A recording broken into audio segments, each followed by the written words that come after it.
Recording in progress.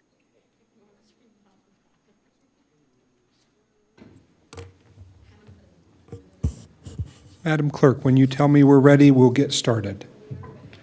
Okay, thank you so much. I'll call this meeting of the District Board of Health to order for Thursday, December 19th, 2024, and we'll start, Madam Clerk, with the roll call and determination of quorum. I am here. Mary Luz Garcia. Here. John Clacking. Dr. Clacking, can you hear us online? You'll have to unmute. Madam Clerk, I'll note for the record that he appears to be here, but we don't have audio currently, so we'll just mark him as I'm here. Oh, thank you, I got Dr. it now. Clacking. Okay. Just got it. Thank you. Mike Brown. Here. Steve Driscoll. Here. Paul Anderson. Here. And Dr. Danko doesn't appear to be present at this time. We do have a quorum. Thank you, Madam Clerk. We'll start then with item 2, which is the Pledge of Allegiance, and I'll ask Commissioner Andriola to lead us. To the flag of the United States of America and to the republic for which it stands, one nation, under God, indivisible, with liberty and justice for all. Madam Clerk, I'm going to exercise my authority to change the agenda items just ever so briefly before we move on to item 3, and that is to say that we're going to move item 5 up in the agenda, which will be the approval of the agenda. And at this time, I'll note that we're removing item 4 from the agenda and that item 9B5 has a correction for the name. And so at this time, I'll look for a motion for the approval of the agenda with the changes I've indicated. So moved. Okay, I have a motion. Can I hear a second? Second. I have a motion and a second. All those in favor, please signify by saying aye. Aye. Aye. Any opposed? Motion carries unanimously of those present. Okay, that moves us on to item 3 in order, which would have been the election of the District Board of Health Chair for 2025-2026. Dr. Kingsley, anything here? No, this is item 3, correct? It is item 3, out of order, but yes, item 3. Yep. Nothing for me. This is the standard election, so this is our normal cycle. So we're now moving to introduce the new chair and the elections for that. Thank you so much. I'll entertain a motion. Make a motion And Mr. Brown, what is the motion? to have Chairman Reese retain the position of chairman for the upcoming year. Thank you so much. I have a motion. Is there a second? Second? Mr. Driscoll seconds. Any discussion? Hearing none, I'll call for the question. All those in favor, please signify by saying aye. Aye. Aye. Any opposed? Motion carries unanimously. Thank you, colleagues, for entrusting me with the chairpersonship for the next duration. Appreciate that so much. We'll now move on to item 6. Item 6. Thank you. My microphone's on. This is recognitions here for Northern Nevada Public Health. First, we're going to, Chair, did you want to first acknowledge, do you want to go through staffing first and then hold the, well, it is in one order. Would you like to first do Yeah, staff no, recognitions and let's then- start with our new hires and years of service. We might have a little more time on the others, so that'll give us the opportunity to do that. Great. For new hires, we have 2 new hires for Northern Nevada Public Health be presenting today. First, I believe Benjamin Davis, which is air quality specialist, and he is currently out in the field. But we want to recognize him and his starting a new service there. And then second, I'm going to turn over to Jackson Tenno for Stacy Dozier for an introduction.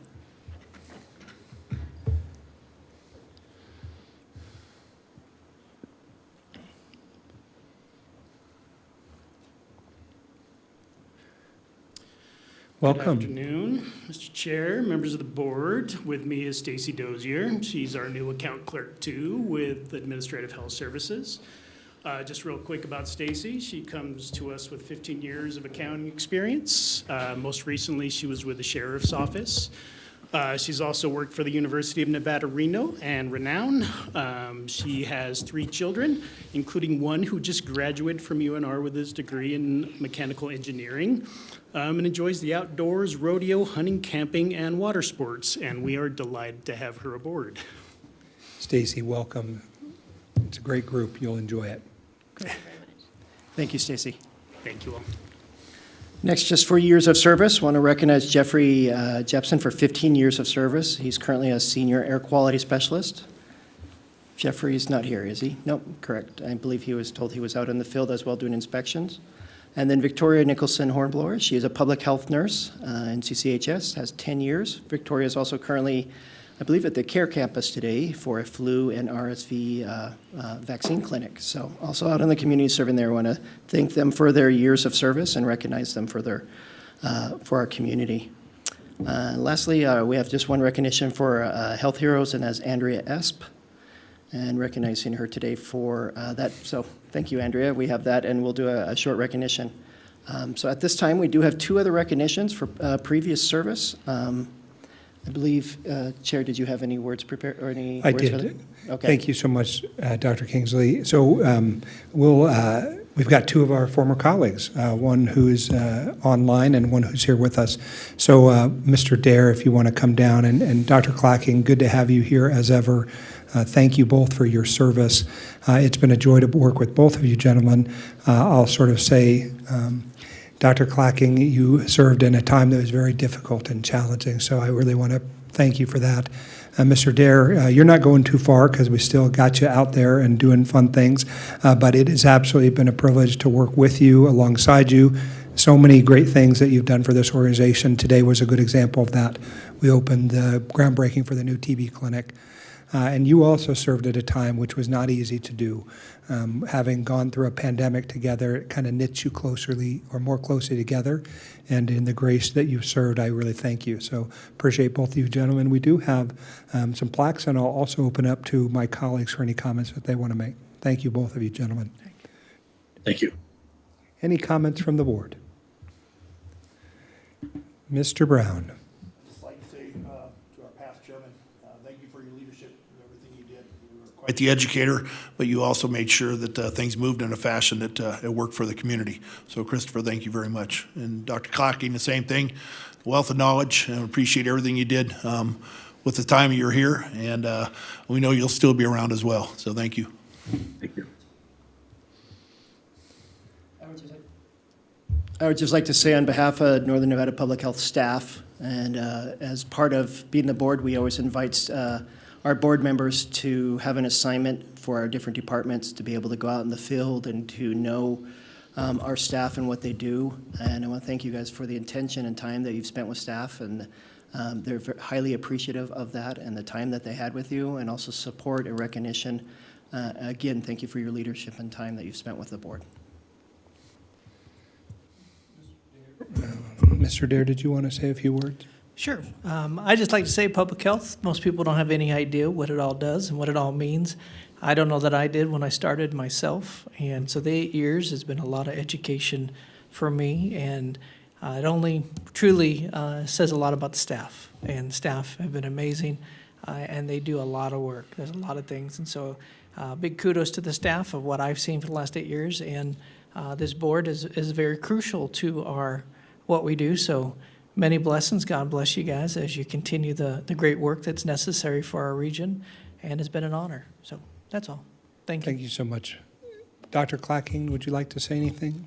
Yeah, I would like to say a few things. First of all, I really enjoyed my time on there, and I learned so much.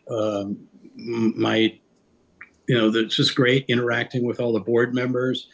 My first meeting was exciting because it was a packed house, and there was a lot of controversy going on at that time when COVID was going on, as you mentioned earlier.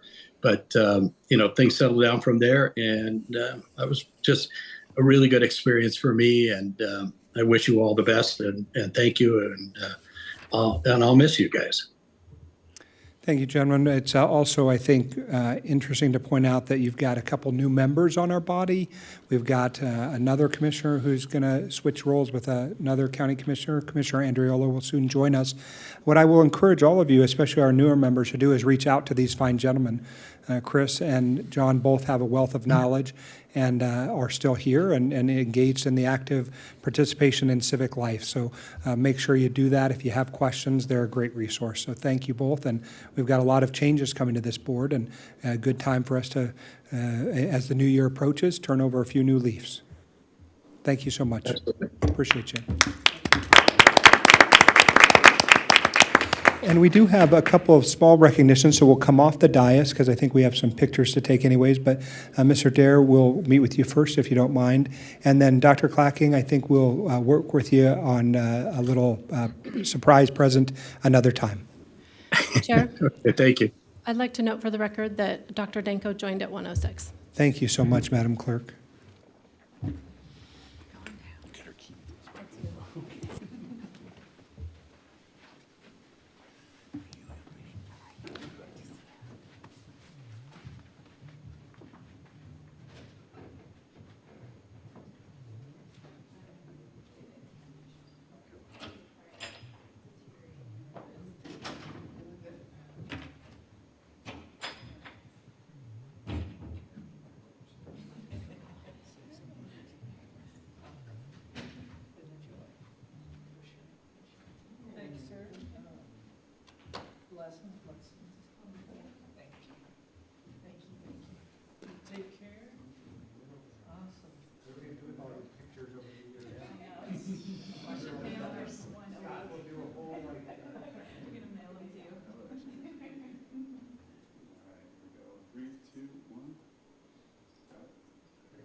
Madam Clerk, we're now on item 7. 7A is the acknowledgement and recognition of National Radon Action Month.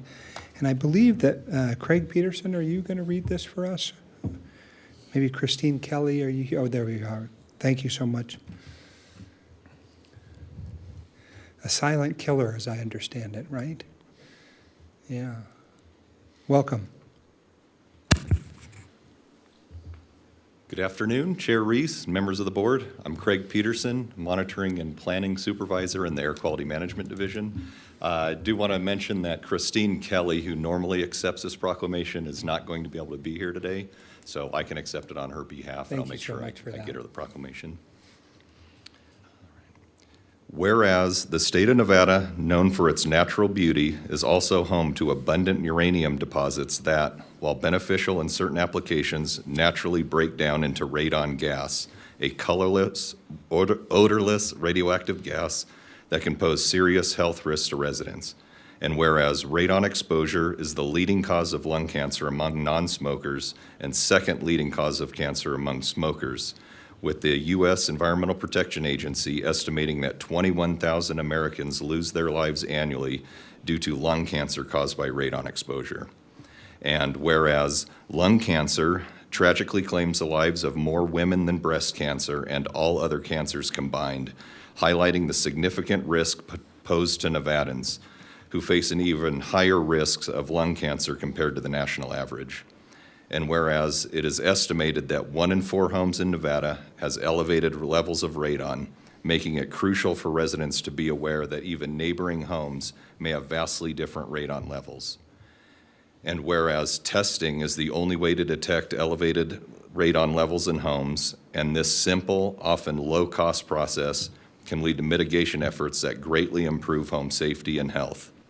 And whereas the University of Nevada, Reno Extension's Nevada Radon Education Program, alongside the U.S. Environmental Protection Agency, actively supports statewide efforts to educate Nevadans on the importance of testing and mitigating radon levels and to promote radon-resistant new construction.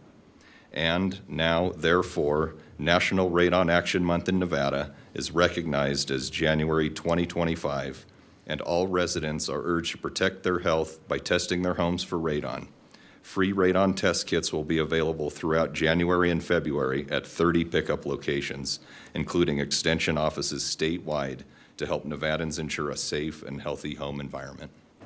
Thank you so much, Mr. Peterson. I appreciate you being here for that important public service announcement. You're welcome. Thank you. Thank you. Madam Clerk, public comment.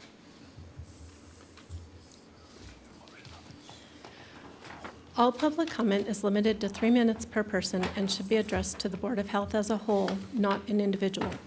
With the exception of the public comment agenda items, comments will be heard for items labeled for possible action and should be specific to the item being considered by the board. The District Board of Health conducts the business of Northern Nevada Public Health and its citizens during its meetings. The presiding officer may order the removal of any person whose statement or other conduct disrupts the orderly, efficient, or safe conduct of the meeting. Warnings against disruptive comments or behavior may or may not be given prior to removal. The viewpoint of a speaker will not be restricted, but reasonable restrictions may be imposed upon the time, place, and manner of speech. Irrelevant and unduly repetitious statements and personal attacks which antagonize or incite others are examples of speech that may be reasonably limited. For Zoom users, please log into the Zoom meeting via the provided link and utilize the raise hand feature during any public comment period. To provide public comment via telephone only, press *9 and *6 to mute and unmute. Reasonable efforts will be made to hear all public comment during the meeting. I do not see any requested public comment. Thank you so much. If there are no folks in the public comment, I'll close public comment at this time. Okay, that'll close public comment. And now we'll move on to our consent item. Items on the consent agenda would be voted on in total or in mass unless anyone desires an item be pulled for discussion. So I'll ask my colleagues if anything needs to be pulled. Now, I'll note for the record that 9B5 has a technical change which is available in the attachments and report, but does not need to be pulled for the purpose of voting on it separately. Dr.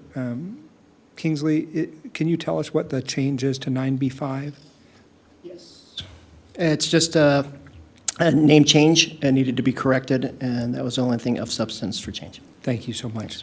If any of my colleagues have any items to be pulled from the agenda, seeing none, I'll ask for a motion for approval of the consent agenda. So moved. Okay, I have a motion by Ms. Garcia, a second by Mr. Driscoll. Any discussion? Hearing none, I'll call for the question. All those in favor, please signify by saying aye. Aye. Aye. Any opposed?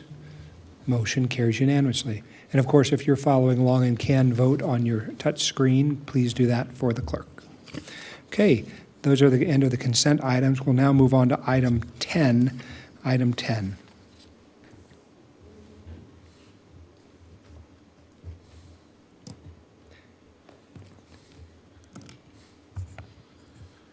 Good afternoon, members of the board. Robert Fida, Environmental Health Director for the record.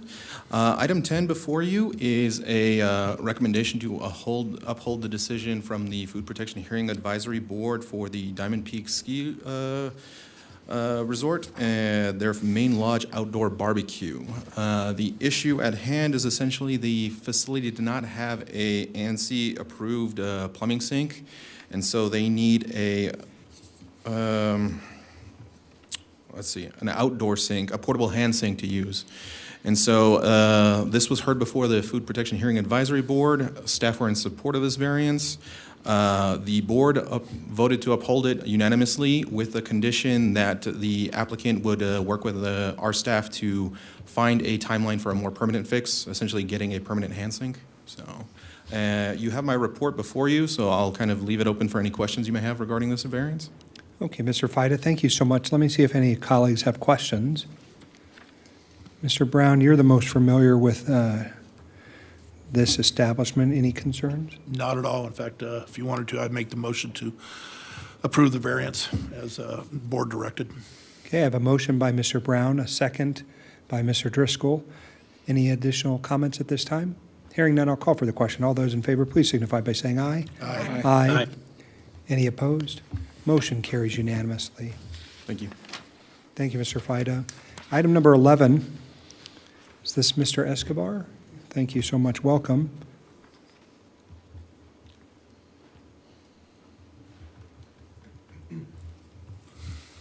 All right, good afternoon, members of the board. Mr. Chair, for the record, Mike Escobar, Program Coordinator with the Office of the District Health Officer, filling in for Rihanna Lavoie today. I'm going to be presenting the ClearPoint results for the first quarter, quarter one of fiscal year 25. And as several of you know, ClearPoint is our performance management system that we use to track and report our progress as it relates to our objectives in our organization's strategic plan. Having used this system for the past several fiscal years, we are in a good place where we can identify opportunities for growth and quality improvement initiatives throughout our organization. In your packet, you received two reports. The first is a status snapshot, which is a high-level overview of the progress we've achieved throughout our organization. You also have an outcomes report, and that'll give you greater detail regarding the specific activities in quarter one. The legend displayed on this slide, on the next slide, please, shows us how to interpret those activities. So a little green, yellow, red stoplight with a bonus blue and black thrown in there as well. Next slide, please. Our initiatives are the steps and component parts that go into achieving our actual performance measures. As you can see, even though we're only one full quarter into the fiscal year, we are meeting or exceeding more than half of our initiatives, and we're still making progress toward the other chunk, and we look forward to doing that in future quarters. Similarly, on the next slide, you see almost 70% of our outcomes were met or exceeded in quarter one, with good progress also being made toward the remaining portion. And if we zoom out a little bit and we go to our outcomes and initiatives rolling into our division goals on our next slide, we'll see that we're also meeting around 60% of these goals.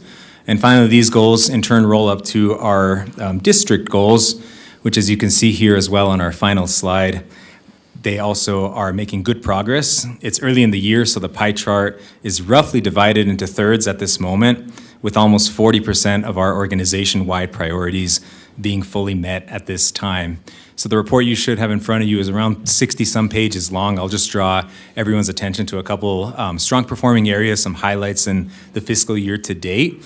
In Domain 5, 5212 outcome, it says to increase the number of quality improvement projects implemented across the health district from 0 to 2. Earlier in this quarter, the District Board of Health approved our NNPH Quality Improvement Plan. And since then, Northern Nevada Public Health has stood up a cross-divisional Quality Improvement Council and has already started work on multiple QI projects. There are currently 3 formal projects in the work at the moment involving 4 separate divisions participating in these projects, which is not to say that all of our divisions aren't actively mindful and involved in quality improvement initiatives, but just using the guidance and framework of this QI plan, we're currently underway with 3 projects. And of course, future updates on these projects will be provided in subsequent quarters and perhaps at subsequent meetings.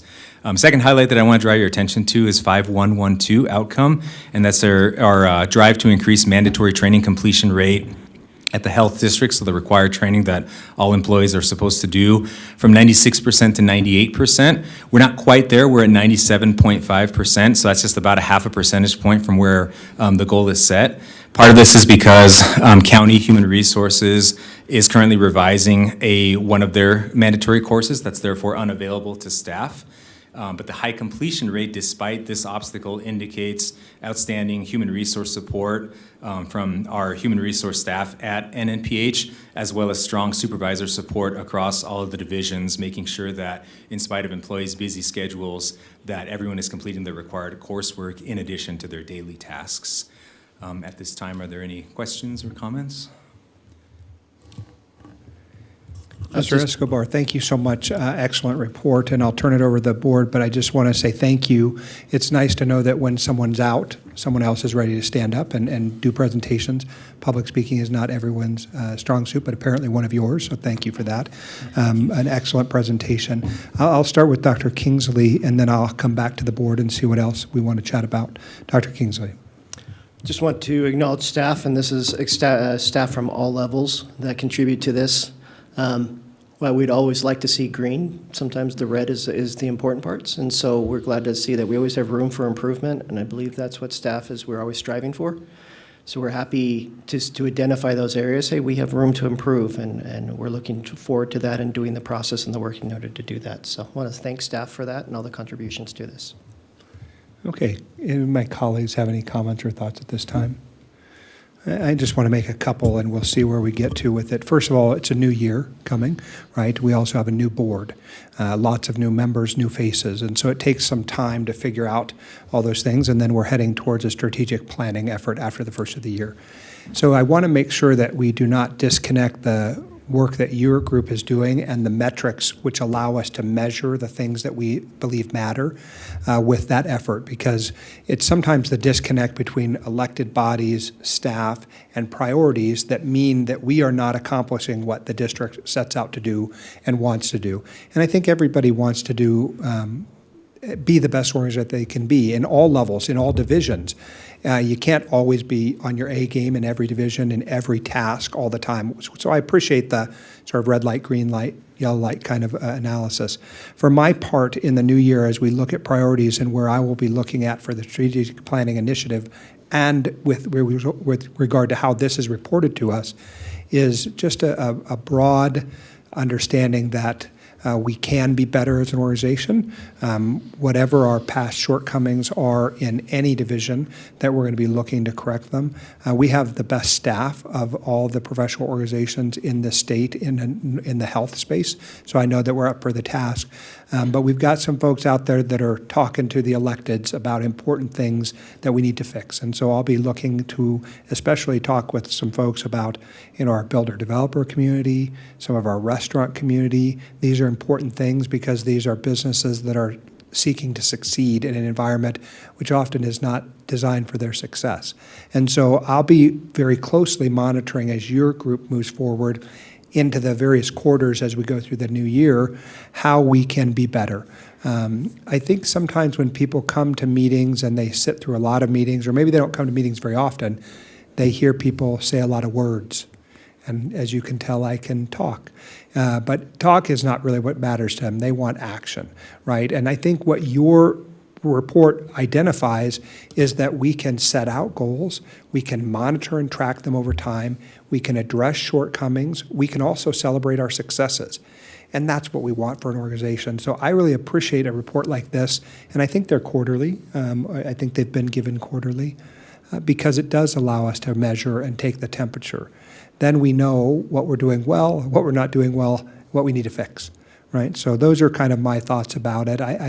Again, I very much appreciate your report and your presence. It is important that we communicate effectively with our community, and one of the ways we do that is in these settings. So thank you for that. Thank you. Okay. Any other questions, comments, or concerns from the body? I'm not sure if we needed an acceptance of this report. I don't see it as, oh, it is for possible acceptance. Okay, so I'll look for a motion. Motion to accept. Okay, a motion from Mr. Brown, a second from Ms. Garcia. Any additional questions? Hearing none, I'll call for the question. All those in favor, please signify by saying aye. Aye. Aye. Any opposed? Motion carries unanimously. Thank you, Mr. Escobar. Appreciate it. Madam Clerk, item 12. Is this Mr. Fida coming back to us?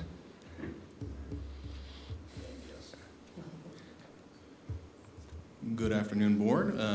Environmental Health Director Robert Fida for the record, and beside me I have Frank Lepori and Harrison Herrera.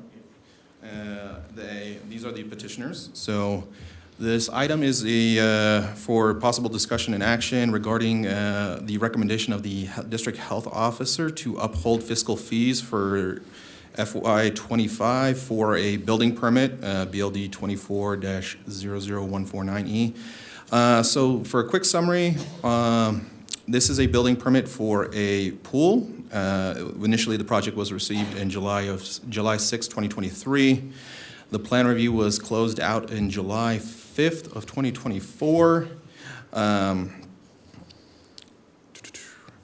And so the petitioner requested, brought forth An NPH practice typically is that at the start of the new fiscal year, our fees would change. And in the building permit process, when we assess our fees, it occurs during the charge-out phase, according to the building department.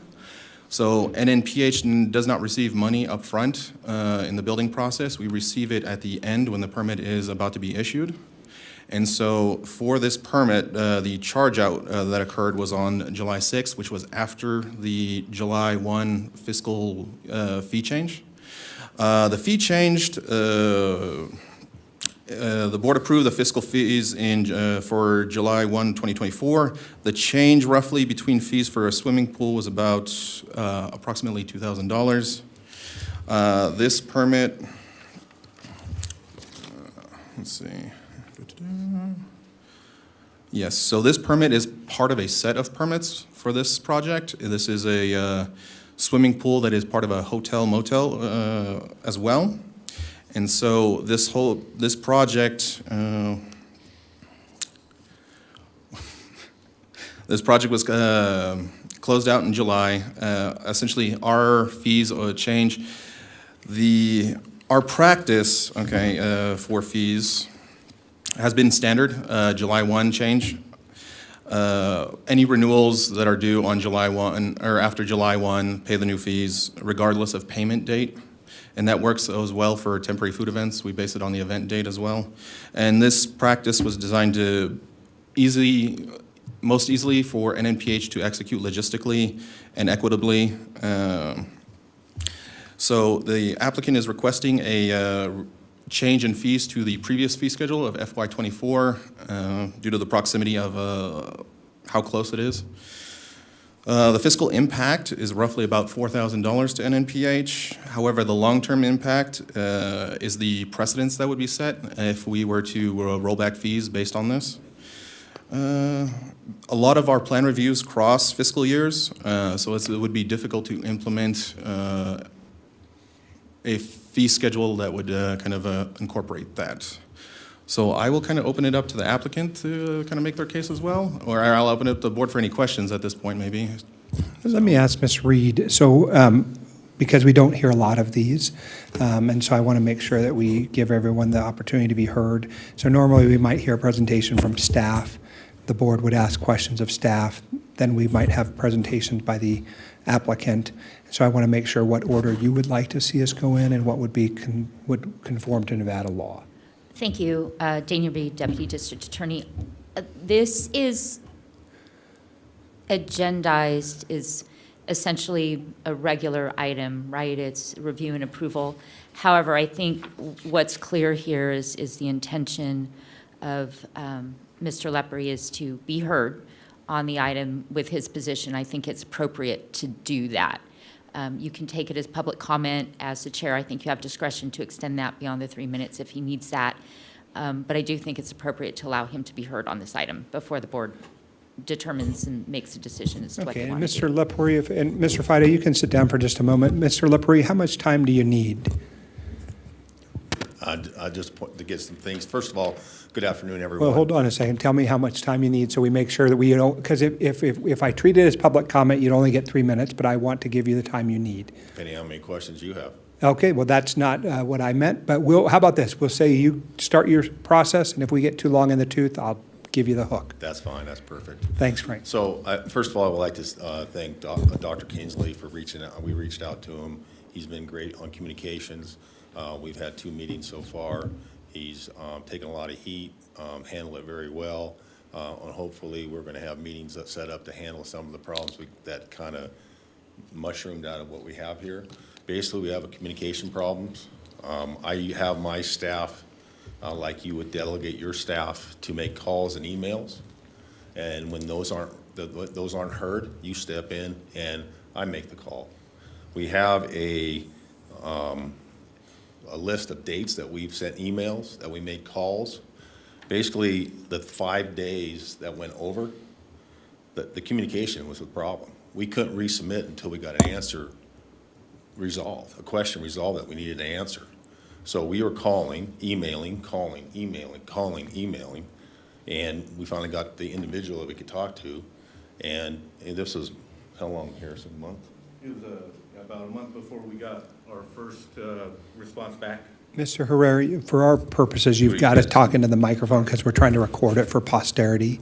Apologize. It was about a month back and forth before we finally received a response, which allowed us to begin working on addressing the issues. Took us about another month once we resubmitted to the gentleman to make sure that that was what he was looking for before we got direction to finally start working on those corrections and resubmit, which I believe in the staff's report is where it took 90 days to resubmit. 2 of those months were trying to get in contact with the individual, get some direction. Some of the comments were between the city of Reno and NNPH. Tried to set up a meeting between the 2 agencies to make sure that we were addressing both concerns at the same time. Couldn't get that established, and we finally were able to work with NNPH to get their end done. City of Reno was luckily, they were able to work with us after we resolved the issues with NNPH and close it out on their end after the fact. But that's where we come up with, you know, those 5 days where we went over. Unfortunately, we could have made that time up, we feel, by several weeks had we have had better communication with staff. Yeah, and this is Frank Lepre for the record, and I guess that's my problem. And like I told Dr. Kingsley, if one of my guys doesn't call somebody back after as many times as we emailed and called, I need to fire him. And I mean, I know it's a public work, you can't do that, but it's a responsibility of I don't care if the city of Reno, city of Sparks County, and the health department, if somebody calls you, we miss calls. We miss calls in our business, and they come to me and I apologize and whatever. But when somebody calls for several weeks and emails for several weeks, there's no excuse for that. So then, okay, we get through that. So we get our thing on July 5th. So somebody's working on a Friday after the 4th of July. We turned it in on the 20th of June. He had one thing to look at. So for me, after my business, if we did that and didn't make the call and didn't do everything, and we had a few days and the rates were going up, I would demand my guys to get it out so this guy doesn't pay any more. That's me. That's the way I feel. And if you're my representation, that's the way it should have been. I should have not have paid it. You're not setting precedents here. If somebody does the same thing that I was treated with, they shouldn't have to pay the higher fee. That's the precedent you set. So if we drug our feet, absolutely, I'll pay it double. You know what, as much time have I spent on this, I should have paid the fee. It would have been easier. So it's not that. We pulled the permit, the pool was on the permit the first time, then we were told to pull it off. Then we put the pool permit in. So we played a plan check there. Then it was like, okay, now submit. We paid I think we paid 3 plan checks for the pool. Then the last one, they raised the rates. It's like, uncle, time out here. So that's where my frustration is. You know what?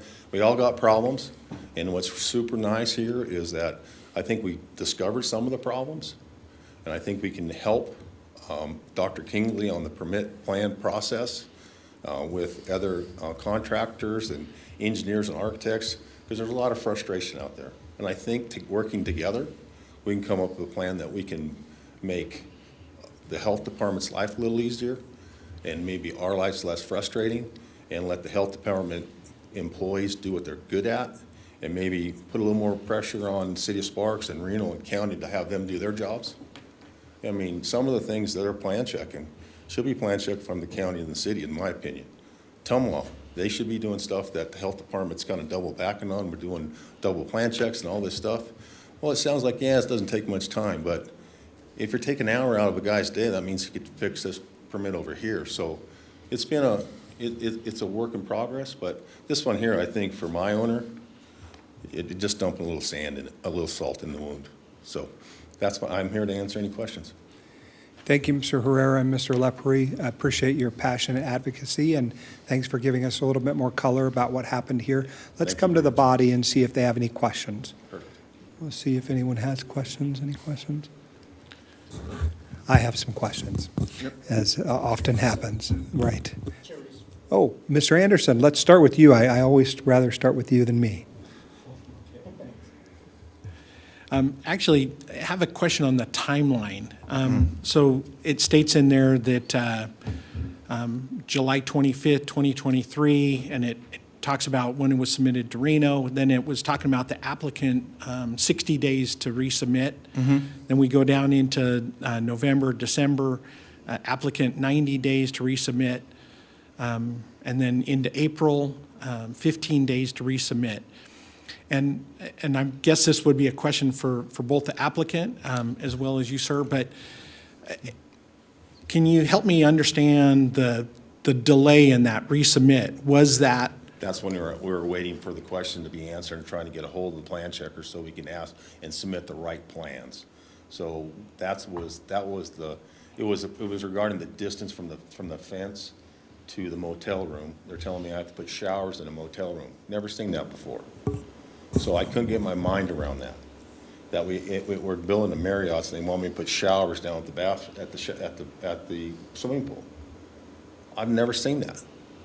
I've never been in a place where there's a shower next to a swimming pool and I'm staying in a hotel or a motel like that. You go to your room. So I didn't understand the rule. So I wanted to meet him in person because I sent the architects down there and they came back and said, no, we need to do this. I said, no, I've never seen it happen before. Why are we doing this? It's like, because it's a rule. Well, why? So that's why we were trying to call him and text him, or not text him, email him, and then I finally started calling. And the individual, I got a hold of him. It was like 9 o'clock in the morning. He says, if you can be down here in 15 minutes, I have time. Harrison and I jumped in the truck and we went right down there. He explained what he was looking at. He explained what we can do. We resolved it in a half an hour. We were on the same page. It's like, oh, okay, great. I mean, just because I asked the question, everybody else is just going to build another set of showers. It's like, why are we doing that? So once I got the answer, then I could tell my architect and engineer, here you go. Then we resubmitted and it went. They had the correction. We came back out. We have to go to an architect, engineer, get everything ready, go back. So a 2-week turnaround for us is that's what it should be. Everybody's busy. We're not pressed on time because we'd love to have our swimming pool permit, but we're building the building. We're happy. We're building. That's what I had no idea the fees were going up in July. Sometimes we get notified, hey guys, your fees are going up if the guy remembers, but if the guy's, and I found this out the last meeting, health department's buried in springtime because they got to check all the pools in town. I didn't know that. So not knowing what your other side needs or not. So that's why. That's not 90-day delay, was because we couldn't get a hold of the staff. Okay. And the second question that I had was along the side of the communication from the department. How do we communicate and what's the process that we typically go through with that communication? Typically, the way it works is our plans are reviewed as first in, first out. That's the way we kind of process these plans. Typically, communication is done via letter, so our staff will go through, review the technical comments, consolidate everything into one kind of comment letter, and that is uploaded into Acela for the applicant to kind of refer to. So. Okay, and then a second question, but along the communication lines as well, on rate changes. Do they always take place on July 1st or not? And then secondly is how do we communicate those rate changes? The rate changes historically have been on July 1st. Typically, the previous fee schedules followed a CPI index, so every fiscal year you would see an adjustment to the fees based typically on CPI. Last year was the rollout of brand new fees. We restructured some of those fees, so there was public workshops for those fees. There was hearings for those fees conducted as well. So. On the fees and when they're coming, and it's no excuse, we're just busy. So if the person we're not talking to is, hey, Frank or Harrison, these fees are going to go up in a couple months, we would blow right past it. It's not on our radar, because there's so many agencies. Tumwa does it a certain way, you guys do it a certain way, this guy does it a certain way. It's just hard. It's just too much to keep track of. All right, thank you. Okay, Mr. Anderson, thank you for your wise comments. Any other comments or questions from the board? Okay, I have a couple, and perhaps I'll start with Mr. Fida, and I apologize, gentlemen, you have to share the mic, and everybody's got to talk into the mic. Mr. Fida, I'm not sure I fully understood the question about collection, so can you explain it? I think it had to have been first collected by the city of Reno and then transmitted to us, and that is the reason why there is a date that is relevant at the plan submission or the plan's approval? So I'm not 100% sure, so don't quote me on this, but the way the process works, and maybe Frank can actually speak better to it than I can, but typically you'll submit your permits. There is a upfront fee, a plan check fee, a certain percentage of the fee is paid upfront. And who is that paid to? City of Reno, so it is to the jurisdictional building departments. Yes, and that's what I understood it to be. Yeah. And then, so they paid that at the submittal. Yes. And it sounds like for Mr. Lepre, they also paid for a couple of other plan checks. Maybe there were substantial revisions or changes. There was at least more than one payment. So, So one thing I found out is that the health department doesn't take like a plan check fee, which you guys need to change right away. And you guys should take a plan note, check Dr. fee, Kingsley. because if I cancel my project, you guys are losing money. So number one, I that see. needs to be done, just like the city does. Okay, so I don't know if we paid any more fees to the health department or we pulled our building permit. I see. So that's when I say we paid more permit Okay, fees. I We just pulled want to the be building clear permit. what was happening there. And then, Mr. Fida, how many days, we'll call it late or past the prior fee schedule was it? Because the submitted date is 7/7/23, but the approved date was 6/12/24.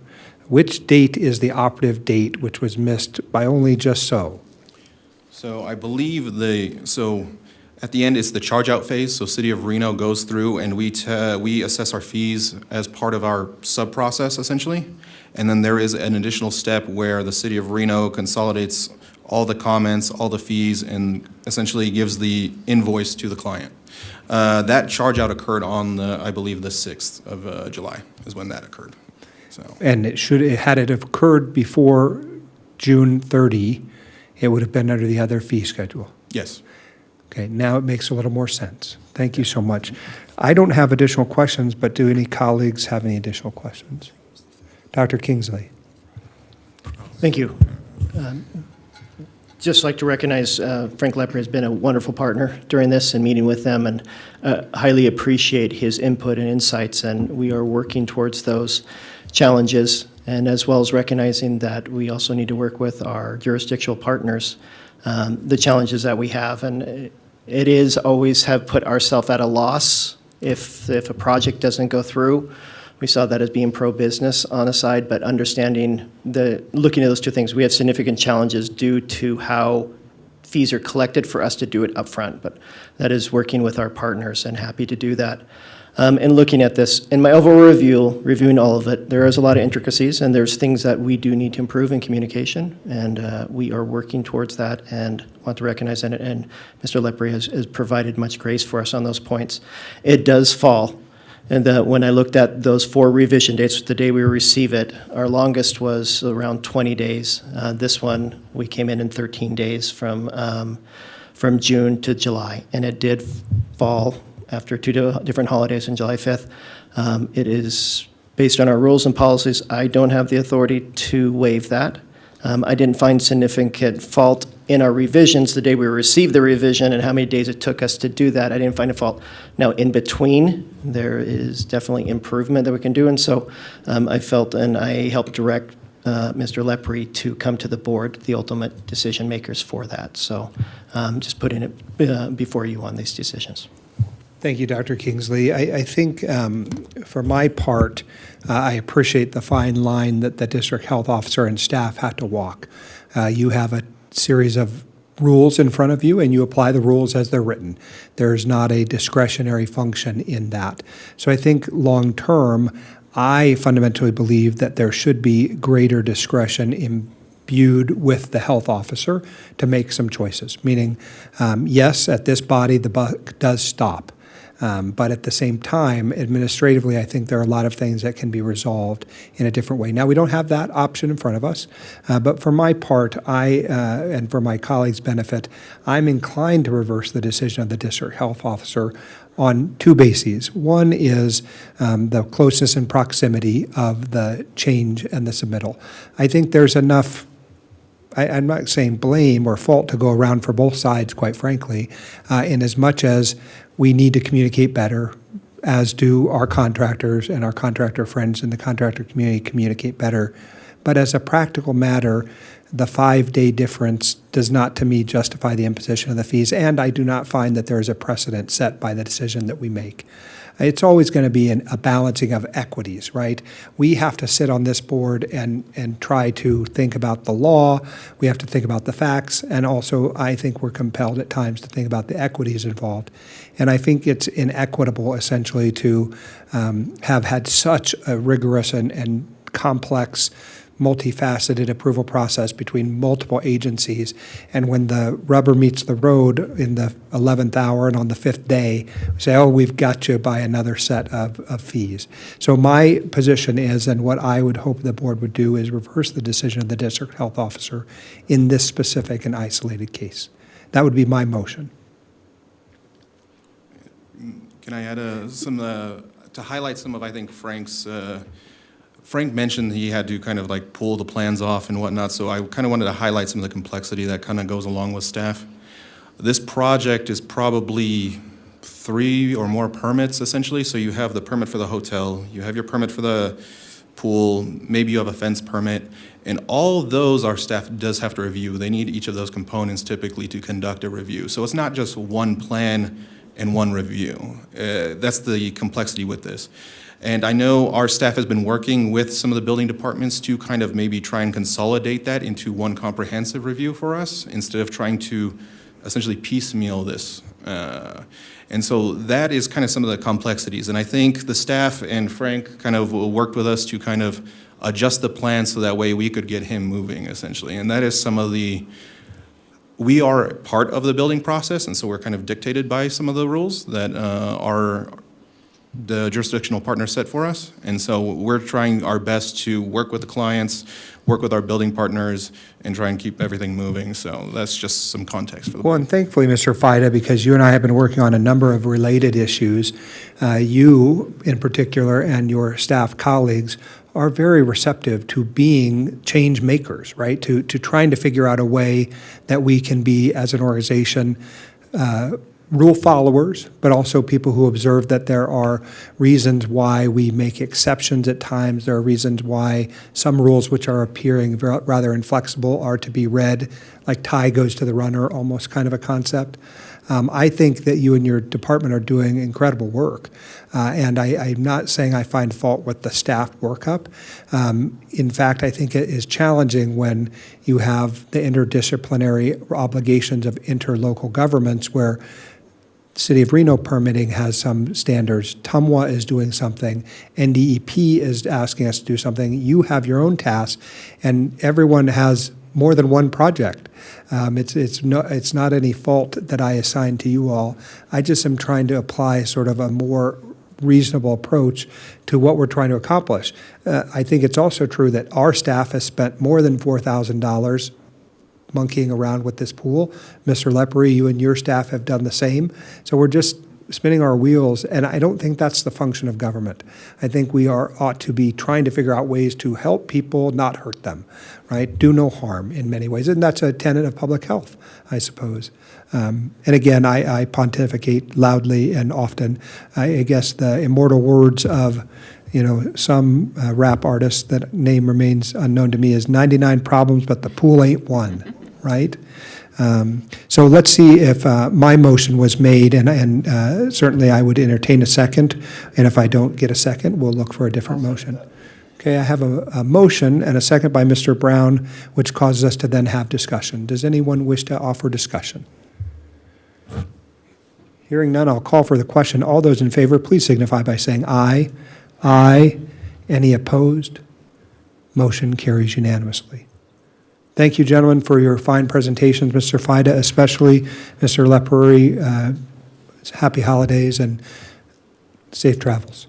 Merry Christmas to everybody, and thank you very much. And Dr. Kingsley, I look forward to working with you next year. Thank you. Before we close out that item, I'll also say, Dr. Kingsley, I owe you a thanks. We have been working on a lot of things of late, and those are not always right out in public, but sometimes they're in the meetings that we hold in city halls and building association trade groups, and you and your staff are really doing the Yale person's job of getting through all that. Thank you for that. I look forward to the new year. Yes, Mr. Driscoll. A policy question for me as a new member of the committee. There was a suggestion that some rules and regulations internal to the organization possibly be reviewed and changed. How does that happen? Yeah, so I'll say a couple of things. One is that any member can request that items come to the board for their consideration, and then Dr. Kingsley and I can talk about how that might be timed. We also have our strategic planning efforts after the first of the year. And so I don't know how granularly you or I or any of us want to be in any one particular rule, but those are good places to have those conversations. And then, of course, I think pick up the phone, talk to Dr. Kingsley. He'll point you in the right direction, as he has me already many times. Thank you. Yeah, very good point, though, because, at this level, it's not always easy to get into the weeds in that way, and that kind of policy questions are the things that we want to see improved. Okay, Madam Clerk, if you'll keep us back on track, we'll now move on to item 13. Is that correct? Yes. Thank you so much. Item 13, Dr. Kingsley, that's a you thing. Thank you. This is simple, setting out 2025. We've had some changes in our schedule due to the recent elections and moving our strategic retreat to January. Usually this will bring in and be brought in November, but this is just recommendation for proposed 2025 district board meeting calendar, and that has been presented. Thank you so much. Do any of my colleagues have questions? I looked at the calendar and didn't note any glaring errors or omissions. Of course, what happens is you are dealing with multiple bodies, their own meetings, their members' availability. I think we've had maybe one or two this year that we've changed dates on, and I think everyone tries to be as flexible as possible. But can anyone observe any glaring omissions? Anyone not want to be here on their birthday, anything like that? Mr. Chair? Yes, Mr. Driscoll. I will note, just for the record, some housekeeping. The April 24th meeting, I will not be in attendance, and I will not be able to communicate with this group. I will remind us as we get closer, but I'll just put it out for the first time on the record. Well, in truth, I think I'm out on the 24th as well, so we'll figure it out. Thank you for the heads up, though. And I assume that Sparks has alternates. Mr. Anderson, do you know? No alternates? Okay. Are there any, Ms. Not Reed, for are this there committee. any alternates of any kind on this body? Dean Reed, for the record, no, this is not a body that's authorized to have Have alternates, okay. Well, we'll figure out if we're going to have a quorum or not. We'll figure that out. But thank you so much. If there are no other concerns, I'll look for a motion for the approval of the 2025 DBOH meetings. So moved. Okay, I have a motion and a second. All those in favor, please signify by saying aye. Aye. Any opposed? Motion carries unanimously. Okay, staff reports. These are always one of the highlights of these meetings, so I enjoy them very much. Staff reports, we'll start with air quality management. Mr. Vega. Thank you, Chair. Members of the board, for the record, Francisco Vega, Director of the Air Quality Management Division. Just a quick few highlights of my report. For some of the new board members, I had previously committed to updating the board on anything related to changes or updates to the National Ambient Air Quality Standards. Everything that we do in air quality is towards the protection and safeguard of air quality and public health, and we do that through the National Ambient Air Quality Standards. In my report, you'll notice that the EPA has convened a panel. We call it the Clean Air Scientific Advisory Committee, and they're going to be reviewing the ozone standard. And EPA does this once every 5 years. So this is pretty common. And again, in the last year or so, we had the particulate matter standards revised. So once every 5 years, we typically see this. But again, this has major impacts on what we do in air quality. If for some reason we were ever to not be in attainment with any of the standards, while obviously impacting public health, it could also impact economic development and things like that. So again, I always want to make sure that the board is apprised of what's going on with these standards. I did mention that the panel for ozone has been put together, and I'm happy to report that we actually have somebody from our community that's going to be on the panel, and that's Dr. Watson, who works at DRI. So we're pretty excited about that. Yeah. I'm also happy to report that in November, we had no exceedance of the standards, so that's good. That's good news. And then I know there's been a lot of conversation regarding plan review, but during the month of November, we completed and processed 100% of all plan reviews in a timely manner. So with that, I'd be happy to entertain any questions. Okay, any questions from the board? Okay, Mr. Vega, thank you so much. We'll see you in 2025. Ms. Latras, welcome. And as you come forward, thank you so much for today's TB clinic opening. That's very exciting. Thank you. Thank you for being there. Oh, it's a privilege and an honor. Thank you so much. Lisa Latridge, Division Director for Community and Clinical Health Services. You have my report, and I have just a couple of things to update you on. Our Family Planning and Sexual Health Program received a second Binks machine, and that is a point-of-care machine that we utilize to test for chlamydia and gonorrhea, so that our clients that often it's difficult for them to get to the clinic anyways, they can leave the clinic with a diagnosis and treatment. So we now have 2 of those machines, and we're utilizing those very well, and it's I think it's improving our client experience, and staff has been grateful to be able to help the clients right there. The immunization team, as Dr. Kingsley mentioned in the beginning, was at the CARES campus this morning, and they provided COVID and flu vaccines. And then also the immunization team was at Our Lady of Guadalupe Church in Sun Valley on December 8th, and they vaccinated 206 individuals. That's always one of my favorite events to attend, so really excited about that. And then lastly, I just wanted to congratulate Kelsey Adkin. She's one of our registered dietitians in our WIC program. She graduated from the Human Resources Inspired Future Leaders program today, so we're very proud of her for that. And I'm happy to answer any questions you might have. Thank you so much. Board members, any questions? Great, thank you so much, and thank you for the update, especially about the vaccination clinics. Those are very important. Appreciate you. Happy holidays. And for the record, I'd like to state that Francisco Vega was also a participant in the Future Inspired Leaders program, and we celebrated a great presentation this morning. Thank you for that, Mr. Vega. Appreciate you. Everybody's everywhere all at once. Okay, item 14C, Mr. Fida. Man, we have gotten to see you a lot today, which I like. Welcome back. Thank you, Mr. Chair. So you have my report in front of you. I kind of wanted to highlight a few things. Our food plan review staff have been working with NS Taqueria at a new location. They're looking to get their work permitted. And this highlights some of that complexity I was talking about. It turns out this facility is actually on a commercial septic, so they'll need a NDEP permit for that waste discharge. So as you've may have heard, there's a lot of intersection with a lot of different fields of environmental health. Another thing that we're working on is with the staff is working with the city of Reno to kind of streamline some of our mobile food coordination. And so they're working on improved service agreements and making sure that all the agencies have the applicable information for our mobile food facilities.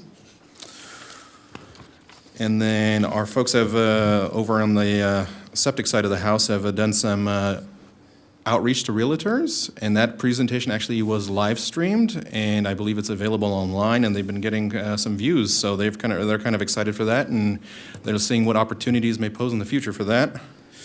And then lastly, our Vector program are kind of closing out the year. They're actually preparing their report to NDEP for the national pollution discharge. So every year we have to account for the chemicals that we put in the environment, specifically that larvicide and insecticide we use for mosquitoes. So, yeah. And that's all I have to highlight. I'm open to any questions you may have on the report. Any questions from the board? Mr. Fida, thank you. Job well done today. Thank you. Dr. Dow, item 14D.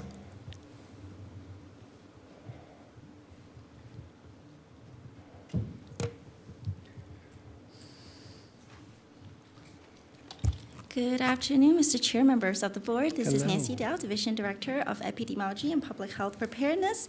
You have my report, nothing to change or add, but just a few quick highlights on what's happening so far in December. So quick update that the epidemiology team's 2023 community antibiogram has been published and is available online in multiple formats.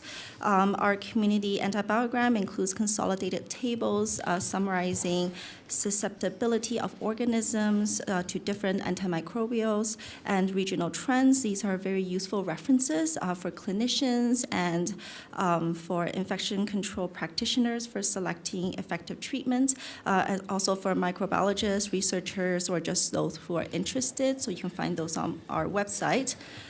In the respiratory front, both flu and RSV has been increasing since mid-November and has certainly continued to increase, especially since the beginning of December. As of MMWR week 50, influenza-like illness activities did surpass Nevada baseline, but remains below Region 9 baseline currently. Similar trends are seen on the state level and nationally as well, with flu and RSV going up. Majority of our flu sequencing in Washoe County currently remains flu A, with H3 sublineage predominantly, followed by H1N1 sublineage. Our COVID cases, fortunately, for those reported and hospitalizations, remain low and stable at this point. But given our past few years of trend, wouldn't be surprising if we're starting to see upticks in January. So in our outbreaks, we're continuing to see increased outbreaks declared in December. The majority of our November outbreaks have been primarily gastrointestinal illness outbreaks. As of so far in the month of December, we are definitely seeing more respiratory outbreaks following the trend of increase that we're seeing with flu and RSV, but gastrointestinal outbreaks are still quite present in our community as well. So that's all my updates. I'm happy to answer any questions.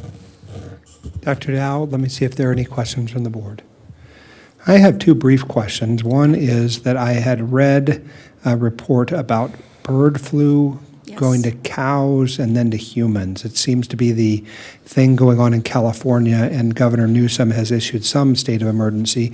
Does this have any relevance to us here? Yes, so currently in the United States, we have about 60 now total, and that for human cases. That's from dairy, cattle, and also from poultry. States that's affected does not include Nevada for human cases right now, but there has been H5 identified in cattle in 9 county, and that was in the news. More recently, if you guys are following, is that there has been a more severe case identified in Louisiana for H5 that's related to poultry.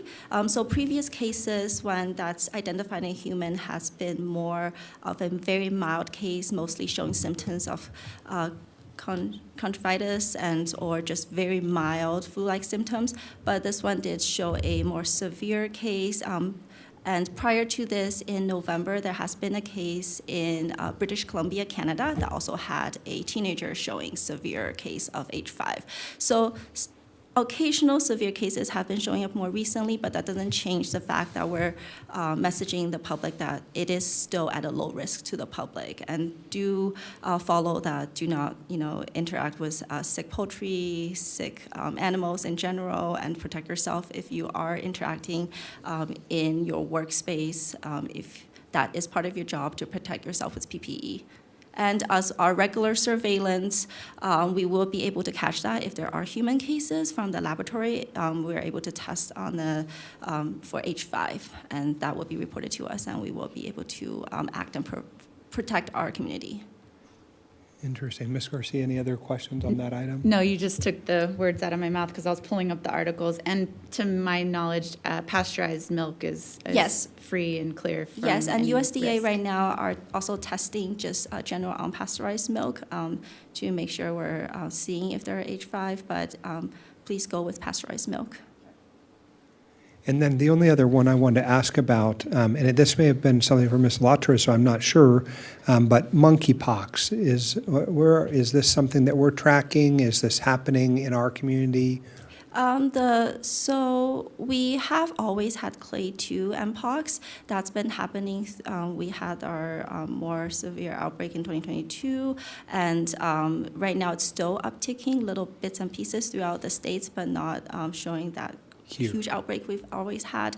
We did have one case of clade 1 mpox, which is what's been seen in the Democratic Republic of the Congo.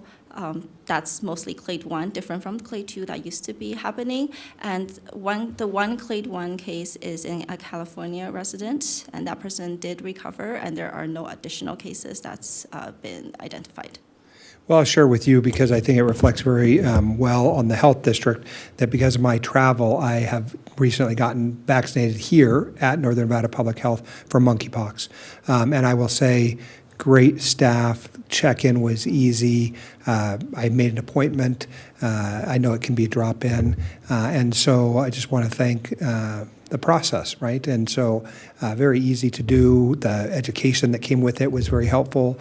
The pamphlets that they sent me home with, I felt very good because I felt like undercover boss, right? Going to the clinic where and no one knew who I was, of course, because who would? But I got to feel like I was undercover boss. But they really did a great job in the clinical space, and I really appreciated that. Number one, that we had the ability to do it here, because when I went to my own doctor, my doctor wasn't able to do it in the clinic. They don't carry it, right? And so because of the travel I'm doing, they really thought it was appropriate. And then my husband had to do his, but at the VA, so they had access, right? So as I understood it, then I figured out that Community Health Alliance, the health district, and the VA were the only places that it could be gotten in our community. So it's interesting to me that, there's very low frequency of it. I appreciate your response to that, but just the experience of a person seeking out healthcare assistance met a need. So I appreciate that. Thank you, and I would like to give thanks to Ms. Lautra's team. Their team has been working very closely with the epidemiology team. As soon as we heard the one case of the clade 1 mpox, our team have been working together to make sure we're prepared to vaccinate, or if we had cases or contacts coming in. And during the clade 2 outbreak, our teams also worked very closely to ensure that we're protecting our community. So this really is a cross-collaboration between divisions that really helped our community. Well, and I think when we had the outbreak or the notification of it, I heard from Dr. Kingsley right away, right? So your team, you're all working in concert together. Thank you for that. Thank you. If I could comment just a little bit on that, and just on the public health side that's sometimes not understood. So about 4 years ago, the novel idea of testing wastewater for diseases within our community came out. And I'd love to see it expanded. It could technically test for most all viruses and bacteria to help them identify, and it's an early warning system. Recently, we've seen that when numbers of detected COVID go up in wastewater, then we see hospitals about a week later start to respond. We were about to lose that. So we worked with the state. All of Public Health in Nevada and state has been able to continue funding for the state laboratory, but it is not as extensive, I would hope. So we hope in the future be able to monitor all these so we can have an early detection to saying that while we don't see one case in our community, we have detected it, and we need to be better responsive to that. So I was happy that's working with the state to be able to work towards that. And then just side mention, Dr. Dow did mention we've seen an uptick in GA cases. We are currently monitoring to that. We'll have updates in the next day if it will be an outbreak, but I want to, you'll receive notification of that. But we are seeing an increased rate in our unhoused population, and we're monitoring that, and we'll have a response for our community shortly. Thank you. Thank you so much. Thank Happy you. holidays, Dr. Dow. Dr. Kingsley. Thank you. Just short, real quick. Did want to recognize two staff, both Robert Fida and Jordan Marachi in EMS. Both have attended recent conferences, national conferences, and both presented at those conferences as well as participating in them. So, want to recognize them for taking Northern Nevada Public Health outside of Nevada and getting the recognition that we do for our community. So, thank you for that. Overall, the notes in there. Continue forward meeting. We looking forward to the upcoming legislative process and the participants and staff that are there. But I've been meeting with many community members, but I've also been able to with Southern Nevada Health District as well as Central Nevada Health District, increasing our partnerships here within Nevada and for our future and being good neighbors as well as participants. So other than that, any questions? Any questions? I don't hear any, so I'll close that item and move on to board comments. Do any of my colleagues have any comments at this time? Yes, Mr. Chairman. Maria Luz Garcia for the record. I just wanted to thank everybody for the opportunity to serve on this board. It's been wonderful getting to know the staff and all the important work that you do. To Dr. Dow's point, this interdisciplinary work that is so critical in being both proactive and preventive, but then getting the messaging out to all different walks of life. And it's truly a remarkable thing and a well-oiled machine under Dr. Kingsley's leadership. So I will be coming off of this board. This will be my last meeting, and I'm proud to introduce and welcome my colleague on the Washoe County Commission, Commissioner Clara Andriola. She's sitting here in the crowd and wanted to come watch her first meeting. And she attended the groundbreaking for the TB clinic as well. I know she's going to be a phenomenal advocate. She's smart. She does her homework. She asks a lot of questions, so get ready, staff. And but she's always looking for ways for things to work for all members of the community. So I welcome my colleague on the commission. And Dr. Clacking, thank you so much as our county representative for serving and stepping up all these years, especially during such a difficult time and during COVID. So I wanted to thank you personally for your service, and we wish you well in your next venture. And I wanted to also let the public know that the Board of County Commissioners has appointed Dr. Eloy Ituarte to join the District Board of Health. His resume is extremely impressive. I know he's going to be a great asset to this body. And Chairman, thank you for the opportunity to serve with you. Well, I'm going to save my kind comments for when we drag you back here in January for your plaque. But of course, always a privilege to spend any time that I can with you, Commissioner Garcia. Any other board comments at this time? Hearing none, this meeting is adjourned.